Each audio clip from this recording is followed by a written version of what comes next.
സനിസ, ഈ വിഷയവുമായി ബന്ധപ്പെട്ട് മുഖ്യമന്ത്രി ഏത് തലത്തിലാണ് നടപടിയെടുത്തിരിക്കുന്നത്? അതിന്റെ കൂടുതൽ വിവരങ്ങൾ.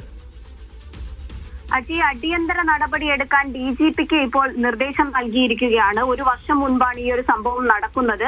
ഇപ്പോൾ അതിന്റെ ദൃശ്യങ്ങൾ ലഭിച്ചതോടെ പരാതിയുമായി രംഗത്ത് വന്നതോടുകൂടി ഈ ഒരു വിഷയത്തിൽ ഗർഭിണിയായിരിക്കുമ്പോഴാണ് ഇപ്പോൾ അരൂർ SHO ആയിരിക്കുന്ന പ്രതാപചന്ദ്രൻ വളരെ ക്രൂരമായിട്ട് ഈ ഗർഭിണിയായിരുന്ന ഈ സ്ത്രീയോട് പെരുമാറിയിരിക്കുന്നത്. മുഖത്തടിക്കുകയും അവരോട് വളരെ മാന്യമല്ലാത്ത രീതിയിൽ പെരുമാറുകയും ചെയ്ത ഈ ഒരു സംഭവത്തിൽ ഇപ്പോൾ ദൃശ്യങ്ങൾ ലഭിച്ചതോടുകൂടി അടിയന്തരമായിട്ടുള്ള നടപടി സ്വീകരിക്കാൻ നിർദ്ദേശം നൽകിയിരിക്കുകയാണ്. DGPക്കാണ് നിർദ്ദേശം. അതിന്റെ നടപടിക്രമങ്ങളൊക്കെ ഇപ്പോൾ മുന്നോട്ട് പോകുകയാണ്.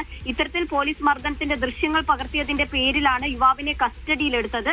തുടർന്ന് ഗർഭിണിയായ ഈ സ്ത്രീ പോലീസ് സ്റ്റേഷനിലേക്ക് പോയപ്പോഴാണ് ഈ CI ആയിരുന്ന ആൾ മുഖത്തടിച്ചത്. എറണാകുളം നോർത്ത് പോലീസ് സ്റ്റേഷനിലായിരുന്നു ഒരു വർഷം മുൻപേ ഈ സംഭവം നടന്നത്. എന്നാൽ ഒരു വർഷത്തിനിപ്പുറം ഒരു വർഷത്തെ പോരാട്ടത്തിന് ശേഷം ഈ ദൃശ്യങ്ങൾ ലഭിച്ചതോടെ ഇവർ പരാതിയുമായി രംഗത്ത് വരികയായിരുന്നു. ഇത് വലിയ പോലീസിന്റെ അക്രമങ്ങൾ കുറച്ച് ദിവസങ്ങൾക്ക് മുൻപേ തന്നെ പോലീസിൽ നിന്നും ഇത്തരം ആൾക്കാർ പരാതിയുമായി ചെല്ലുന്ന ആൾക്കാർ നേരിടുന്ന പ്രശ്നങ്ങളൊക്കെ വലിയ ചർച്ച ചെയ്യപ്പെട്ടതായിരുന്നു. എന്നാൽ വീണ്ടും അത്തരം ഒരു പരാതി വന്നിരിക്കുകയാണ്. അടിയന്തര നടപടി സ്വീകരിക്കാനാണ് DGPക്ക് ഇപ്പോൾ മുഖ്യമന്ത്രി നിർദ്ദേശം നൽകിയിരിക്കുന്നത്.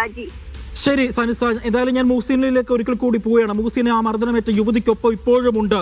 മുഹ്സിന, ഈ ദൃശ്യങ്ങൾ വന്ന മണിക്കൂറുകൾക്കുള്ളിൽ തന്നെ അവർക്ക് നീതി ലഭിച്ചുവെന്ന് നമുക്ക് പറയാം.